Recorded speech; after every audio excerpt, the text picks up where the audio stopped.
to finish, I just kind of want to sum up virtue ethics or virtue theory. And, I think there's a lot to be said for it. I also think there's some criticism, some real problems with it. And I think this whole approach to virtue, this whole approach to ethics, thinking about character, thinking about the kind of people we want to be, I definitely do think it fills in some gaps in Kantianism and utilitarianism.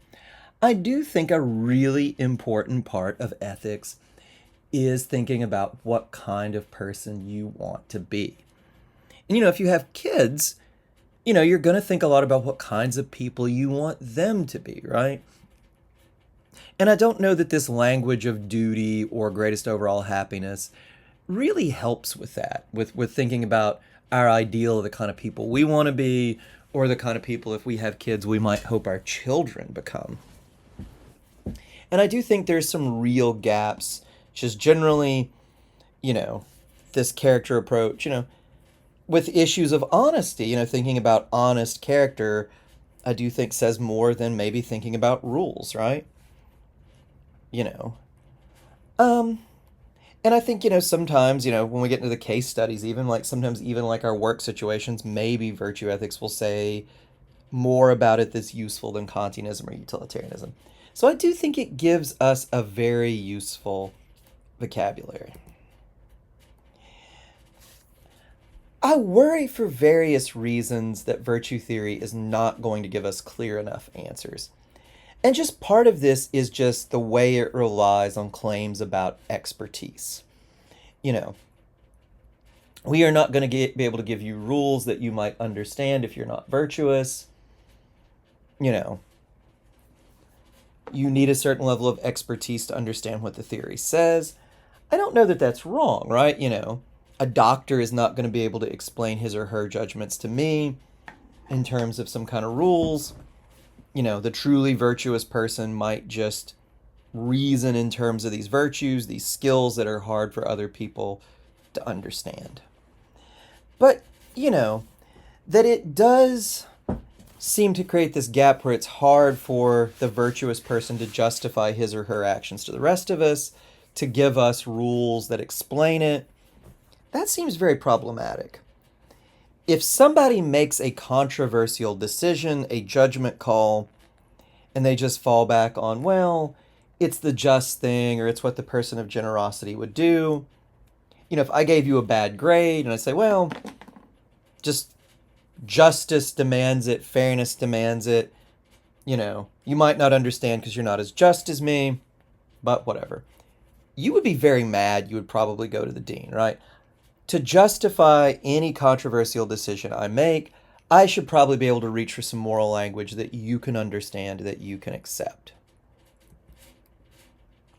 And this brings me to another issue with virtue theory, especially Aristotle's form of virtue theory, which is that it might be too tied to contested views about the good life to help with disagreement.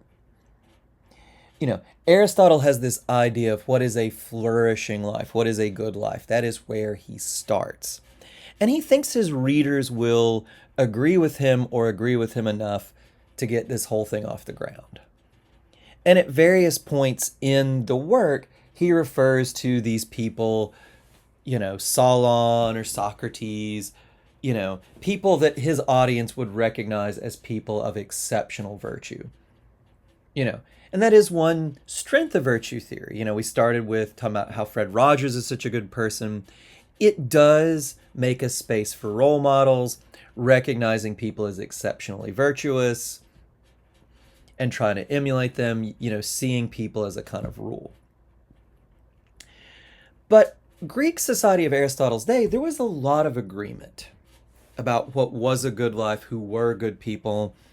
In a society like ours, you'll often hear our society called pluralist, which is just a fancy way of saying we don't agree on a whole lot, right? There's a lot more debate. We might not have the level of agreement you need about what is a good or a flourishing life to sketch the virtues that we will agree on in the way that Aristotle thinks he can to Athenian men of his age, right? All of this just means that I think virtue theory might be a very limited if any, use when we think about moral debates. Now, when we get to the case studies in the next section, Rosalind Hursthouse will try to meet this. She'll try to show, well, virtue theory is very helpful in thinking about abortion, as contested an issue as you might want to imagine. We'll see how well she pulls that off. Now, I'm not sure that that's a problem with virtue theory. We do need a vocabulary, a moral vocabulary, to think of the kind of people we might want to be, our own personal ideals, the kind of life we might want to live. I think Aristotle has been useful for me in that. I think this whole approach of virtue theory has been very useful. If we're deciding what we want to strive for, the kind of people we want to be, I'm just not so sure that it's going to work as well as utilitarianism or Kantianism when we try to justify our moral judgments to other people or have a conversation about morality with other people. Two final worries, at least in Aristotle's form of virtue theory, there are other forms of virtue theory that are less demanding, but at least in Aristotle's version of virtue theory is incredibly demanding. It sets the standards very, very high.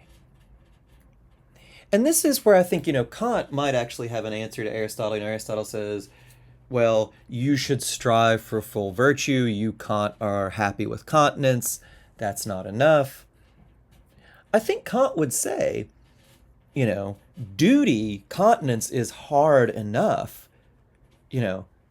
Is it realistic to expect virtue from people feeling the right way about doing the right thing? Is that something they can really achieve? And the answer virtue theorists will have was they'll say, well, a lot of times they'll say, well, even if the ideal is not realistic, it's good to have high ideals to strive for. I am really not sure what I think of this debate, right? Because, yeah, it's good to have high goals, but if we set our goals too high, we're not going to even get close and bad things might happen, right? If I want to run a race, I should probably set a time that's really ambitious for me, but I shouldn't set a time that's completely undoable for me, right? Either I won't take it seriously or I will hurt myself in trying to do that. If I were training to get in shape, you would not give me the routine of a 22-year-old Olympic athlete. I'm just going to hurt myself. In the same way, if virtue is so demanding, and most of us aren't virtuous, as Aristotle will say, most of us aren't virtuous, then this unrealistic standard, trying to follow it might be counterproductive. That's a very general worry, but I'm just not clear about it. I worry that Kant might be more realistic in what people are capable of. Then finally, there is a worry that virtue theory puts the focus in the wrong place. Think about this. Why is it wrong to steal, or sorry, we'll go back to just the Kant case. Why is it wrong to lie to a friend to get money? Well, utilitarianism would say, well, when you betray a friend, you cause all this pain. People find out about it, pain spreads. But what the utilitarian says, what you do to your friend, you cause him pain, you cause him frustration, that registers for the utilitarian.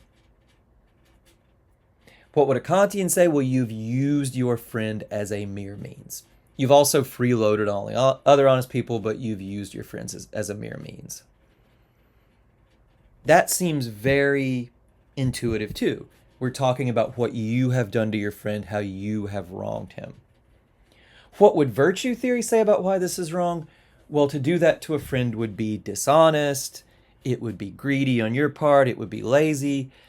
I don't know that any of that is false.